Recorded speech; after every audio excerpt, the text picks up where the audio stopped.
Это наше российское единение народов проверено временем, как в период подъема и рассвета России, так и в трагические периоды. Особенно драматическим был период Великой Отечественной войны, 70-летие Победы, которое мы отмечали в прошлом году. И здесь хотел бы от лица ПКДСР, это аббревиатура правительственной комиссии, еще раз поблагодарить соотечественников из Альянса Татар Европы за помощь в подготовке и проведении мероприятий, посвященных 70-летию Великой Победы. Такие массовые мероприятия, как Бессмертный полк, Георгиевская ленточка, волнами прокатились по всему миру и стали решительным ответом тем, кто пытается извратить прошлое, принизить решающую роль народов Советского Союза в разгроме нацизма. А, к сожалению, такие попытки будут продолжаться в условиях войны, информационной войны, которую сейчас навязали России.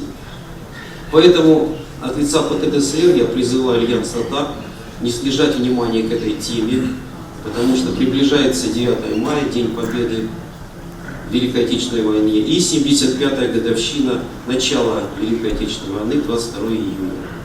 Надеемся, что организации наших соотечественников за рубежом планируют мероприятия, посвященные этим датам. В настоящее время в ряду новых угроз и вызовов на первое место выходит международный терроризм. Его главная ударная сила – преступная организация «Исламское государство» или Даиш.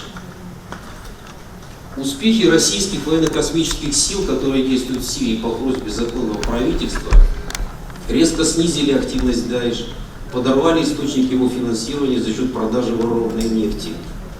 Но пока еще далеко до того, чтобы это зло было окончательно истреблено, Россия последовательно выступает за создание широкой международной коалиции против этой страшной угрозы.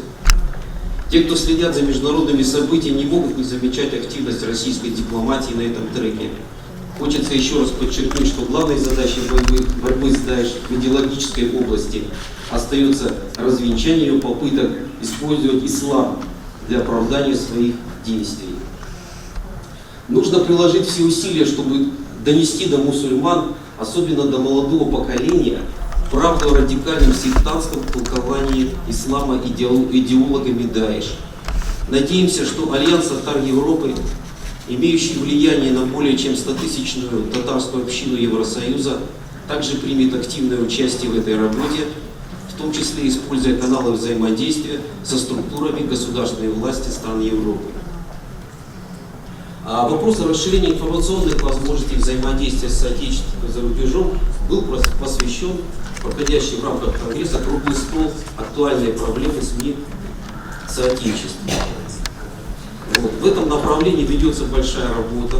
Во всемирной сети появляются десятки продвигающих позитивный образ России интернет-страничек, созданных представителями, в том числе молодого поколения соотечественников, с использованием социальных сетей. В 70 странах мира организации соотечества получают содействие в подписке на российские периодические издания. Рассчитываем, что представители Альянса примут также креативное участие в насыщении содержательной информации сайта Всемирного конгресса соотечественников и страновых координационных советов.